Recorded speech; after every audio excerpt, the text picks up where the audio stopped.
The Black Lives Matter movement began in July of 2013. It started after the acquittal of a man who killed Trayvon Martin, a black teenager.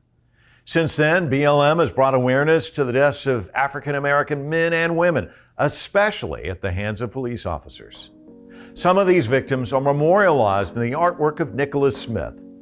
Nikkolas calls himself an artivist, combining his art with activism. Nikkolas is an illustrator whose work has appeared in books and movie posters. His posts on racism and social justice have gone viral on social media. He grew up in the suburbs of Houston, where he learned about racial justice from a young age. I spoke with Nikkolas in Los Angeles, where he now lives. Even as far back as elementary school, I would, hear, some of my classmates, they would say things to me that were just like blatantly racist, and I would come home and tell my mom, and she would be like, sit down and write this. Like, she made me write a letter to my teacher, like explaining what happened, and, we need to fix this, right? Basically, like trying to make sure that I, attack that situation, attack the problem, like right when I saw it. And it was moments like that where it was like little realizations that there's a lot that's broken here, that it's not all perfect like it should be. Again, what can we do to fix this? Or how can I speak up? Even if I'm 8 years old, how can I speak up in this situation to make this better? In 2012, Trayvon Martin, an unarmed African-American teenager, was shot and killed by George Zimmerman, who claimed self-defense and was acquitted of the murder charge. Hundreds of protests took place across the country and helped spark the Black Lives Matter movement. Black Lives Matter! Describe for me your reaction when that story came out, and then how you were able to fuel all of that and use it as an instrument of activism through your art. When Trayvon Martin was murdered, I feel like that was really the catalyst for me. I was enraged, of course, mainly at the fact that if he had been any other race or whatever, wearing a hoodie, walking through that neighborhood, he probably would still be alive. But because of so many different, fear tactics and, obviously systemic racism and everything that's just been in our society, somebody looked at him and saw him as a threat. And so it was just unbelievable. And that weekend when, his killer was found not guilty, there was a hoodie movement, people were marching in the streets. That was the weekend that Black Lives Matter officially began. Literally that weekend it was founded. And so I feel like if you had any sort of creativity and you were an activist, that was the moment to become an artivist, or, to really, combine the two and just go. And so I was actually talking to one of my college classmates from Hampton University, and we were just talking about what would it be like if even historical figures of the past were part of this hoodie movement. And naturally, Martin Luther King Jr. is the first that comes to mind. And I'm okay, it was really one of the fastest art pieces that I've made, just find an old image of MLK and a hoodie and Photoshop it together. And I put it out there on social media, and I was literally, at the time I was, working for Disney, doing architecture, whole nother life. And I was literally at Disneyland, and I looked down on my phone, and my friend says, your art is on CNN, and Ben Jones had retweeted it, and it was everywhere. And then the next day or two, they asked me to come on CNN and talk to Dr. King's niece, And the art was everywhere. Everybody was, really, I feel like it was kind of a litmus test to say, like, what do you see, what is your reaction when you see this image of Dr. King in a hoodie?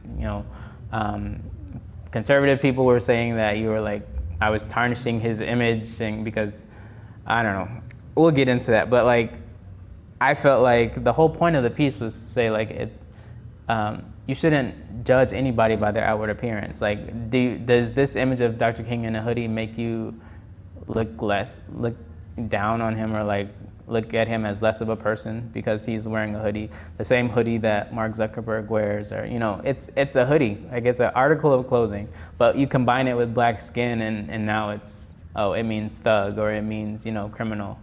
Really, it just started as just scribble something and put it out there as an expression of who I am and how I'm feeling, but it quickly turned into like, I need to like kind of follow like Nina Simone's quote and say it's an artist's duty to reflect the times. Like, I need to hold up a mirror to all this stuff that's happening. There's a ton of things going on, a ton of things that are not working right.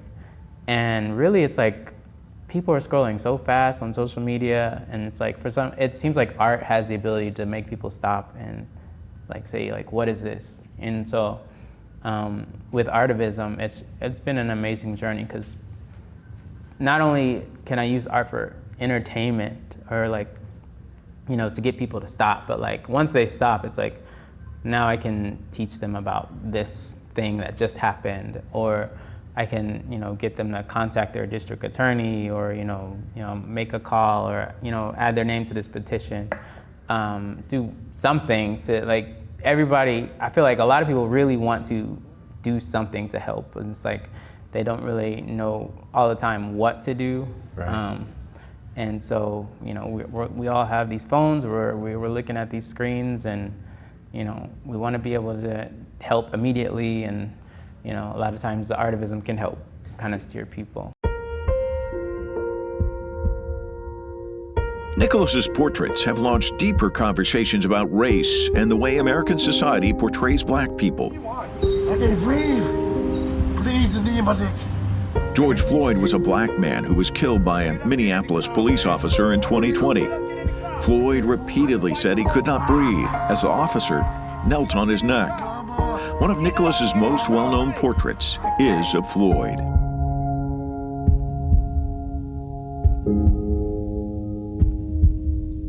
Let's talk about clothing, though, because Martin Luther King Jr. makes a statement because he's in a hoodie. But in the case of Floyd, he's not in a hoodie. You decided to dress him differently. That kind of imagery, clothing, statements, it all kind of, and I want to kind of get inside your head. How do you come up with the thought process? Because it's very effective, isn't it? I mean, it's a way of conveying a story just in how people are dressed, right? Yeah, and I feel like in a way that's part of the whole, I guess, when I'm doing like a lot of classes on Artivism, and juxtaposition is one of those things where it's like, how can we combine these two elements to make a point? And so for MLK and the hoodie, I talked about that. But for George Floyd, it was more so like, I want to kind of drive home that whole celebration of life idea. Like, we don't, in the black community, a lot of times we don't talk about funerals so much, but it's like a celebration of life. And, what you wear, especially to a black event, is like very important. And, you gotta be dressed sometime. There's many times where it's like, you gotta be dressed to impress, all the time. And so I wanted that to be kind of like his celebration of life. Like, it's don't look at it as his funeral. Like, we're gonna talk about who this person was as he lived, and the fact that a lot of times it's not even like, oh, this person was killed and they were a Harvard graduate and they did so many wonderful things. It's not even all the time that they have to have done all those wonderful things. Like, it's just that this was a human being who should still be alive, and that we're gonna celebrate his life. And so I wanted to put a tux on him. And also, you know, for the Ahmaud Arbery piece, I had a tux on him, so I had kind of like continued that theme. And I think of George Floyd, and I think of him as a father too, because, you know, that came out abundantly clear after the, you know, when he died. And I think this is a father denied the opportunity to be at his child's wedding too. I mean, it can hit people on different levels too, don't you think? Yeah, and that's one thing I really want to do is try to connect those dots. Like, there's so many times in, you know, when I'm making portraits that there are connections to everyone. Like, you know, everyone can relate to this part of this person's story. And that's one of those things. Like, he was a father. I want people to like see into the soul of another person who is no longer here. I'm going to read to you today a couple of women about... Nikkolas is also the illustrator for several children's books that are focused on race, including Born on the Water, written by award-winning writers Nicole Hannah-Jones and Renee Watson. The book chronicles the history of slavery and black resistance in America. Nikkolas, we've got your books here. Can you just kind of maybe touch on a couple images that jump out that you're really proud of or that you like? Or? Absolutely. So I would say that, I mean, the thing I love about Born on the Water is that Nicole and Renee decided that, you know, they weren't going to start with the whips and chains. Like, they were going to start with Central West Africa. And that was an opportunity for me to kind of just go right there. And, you know, this is where my ancestors are from, like literally right here. And right away you see like all the joy and all the, you know, all the beauty of the culture of Central West Africa. And people don't get that a lot of times in the typical like slavery story. Like these were wonderful, you know, people who were just living their life, and, you know, everything was uprooted like right away. There was a lot of tough moments in this book. Like, how do I portray an enslaved person who's decided that they don't want to go on anymore? Like, it's just heartbreaking. And this is a book for kids. Like, how do I show that and try to show it in a graceful way, but in a way that, you know, is not too tragic, but also shows the heaviness and allows kids to, you know, eventually talk about it with their parents or their teachers, and to say, like, you know, this was a heavy moment. Like, you know, what happened in these moments? Oh, this is something that, you know, some of our ancestors decided to do. They started to take this path, or, you know, they decided to continue on and you know, suffer through a lot of hard times. And if they had not done that, you know, we wouldn't be here in America. So it's a really heavy, you know, book, but it's also, there's a lot of joy in it, and there's a lot of, you know, that moment of really understanding like how much our ancestors went through to be able for us to be here where we are. Like, so much fighting and suffering, but also like trying to get their freedom back. It was a crazy process. Sports have long been an area of political protest, from sprinters Tommy Smith and John Carlos raising their fists at the 1968 Olympics, to NFL football quarterback Colin Kaepernick taking a knee during the U.S. national anthem. Athletes have used their platforms to shed light on racial injustices.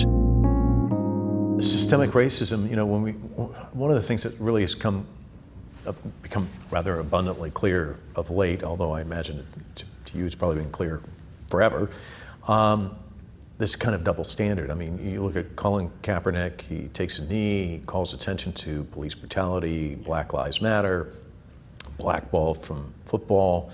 I want to get your thoughts on, well, that for one, but where racism is in America, and what does that say about racism in America? Mm-hmm.